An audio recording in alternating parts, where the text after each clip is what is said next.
Horizon Gents, one more reaction, and this is The Time Earth Glitched by the channel TierZoo. Earth glitched? What? What is he gonna talk about here? I have no idea. But it's gonna be fun. It's TierZoo video. I've reacted quite a few TierZoo videos already. If you haven't seen them, check out the cards. There's a playlist targeted for it, TierZoo reaction, something like that. Check out the playlist too, like CGB Grey, Real Life Lore, Cuz Gazal in a Nutshell, Great Science Channel, Internet History and things like that. And yeah, let's watch this one. This episode is sponsored by Dashlane.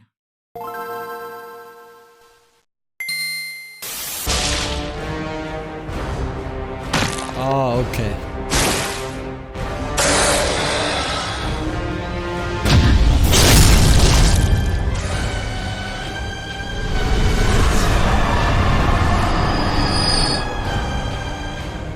When studying That time where oxygen was immense, carboniferous time, is that what's called? Yeah, where the oxygen was so high that this basically arthropods and all these insect type things were just humongous. Maybe there was also big spiders, I don't remember it correctly, but damn, this is just ridiculous. The bugs were so big. I mean, I'm pretty sure they were, I don't know, were they bigger than the dog size or the crocodile size? I don't know, but they were really big. And that's, I don't know, just thinking about it creeping me out, man. Giant bugs just walking around with lots of legs. There was also dragonfly version of big flying bug. I'm pretty sure humans would be at danger. These bugs would attack humans. So this is horror movie come to life basically. That's just effed up. At the time, there was lots of trees, so oxygen was so high and things like that, yeah.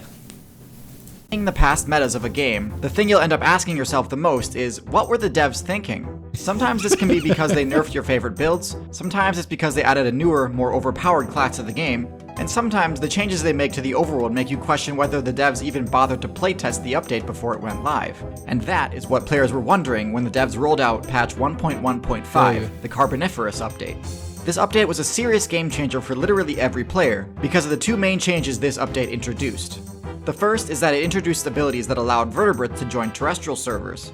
Up until this point, arthropods had total control of the land, but all of this changed once the devs gave vertebrates access to the amniote skill tree.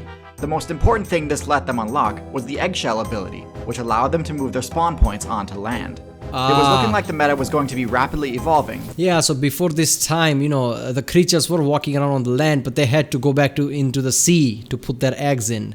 Now they can put their eggs on the land because the conventional egg that we know of right now, eggs and inside there's liquidy thing that didn't existed before. It started from here, becoming more balanced and diverse. So as you can imagine, it was a pretty hyped time for the community.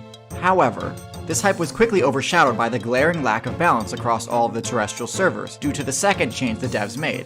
What they did was bump up the spawn rates of plants. Why they did this, no one knows.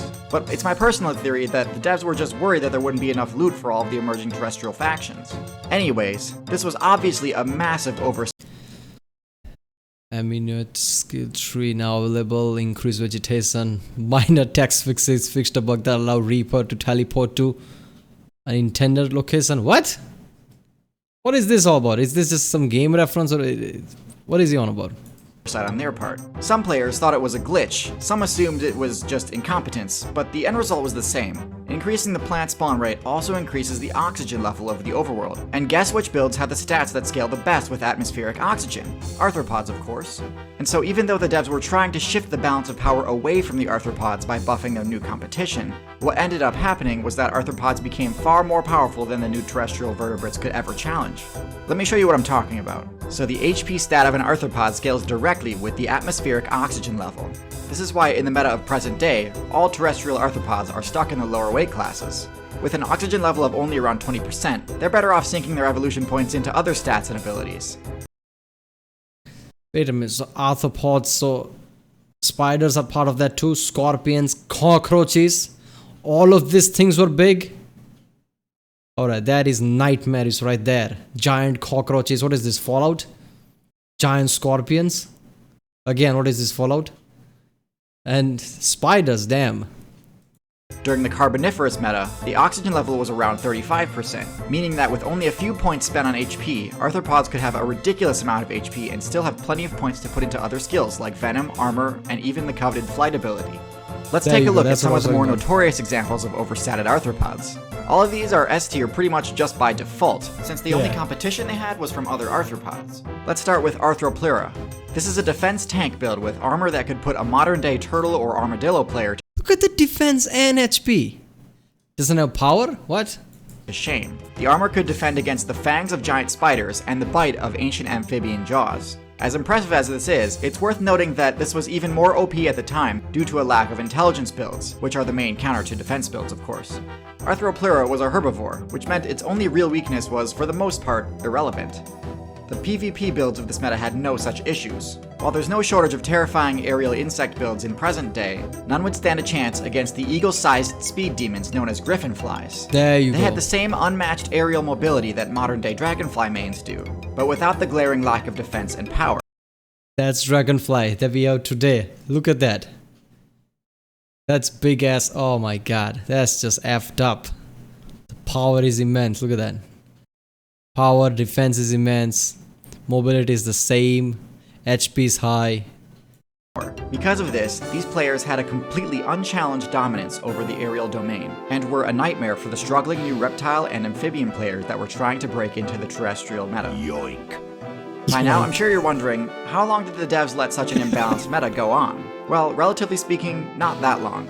Compared to how they let dinosaurs reign for nearly 200 million years, the 60 million year reign of the arthropods wasn't that absurd. Still awful considering that this was a glitch that they should have saw coming, but oh well.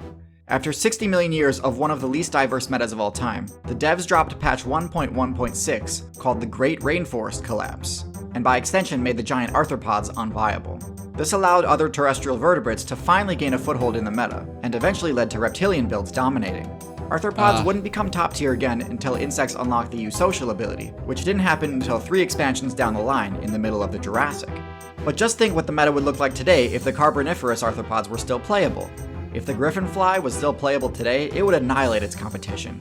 Its present day counterpart, Yeah, not to mention we all would have nightmares all the time. Damn. while highly mobile and definitely viable, is still quite vulnerable to the mobility-based bird builds like the kestrel and finch in its adult form, and to fish in its nymph form. The griffinfly, with its higher HP, would at least be able to battle these predators, and possibly even overpower them.